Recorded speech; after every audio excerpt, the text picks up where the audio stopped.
đổi màu.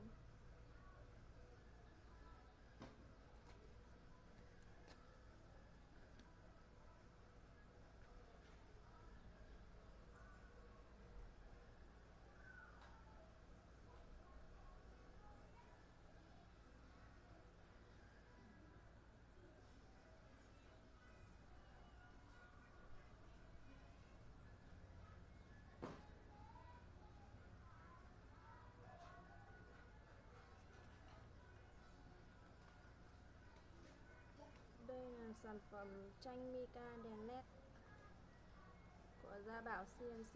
Đấy. Mica dày một phần, kiểu như tụ hộ.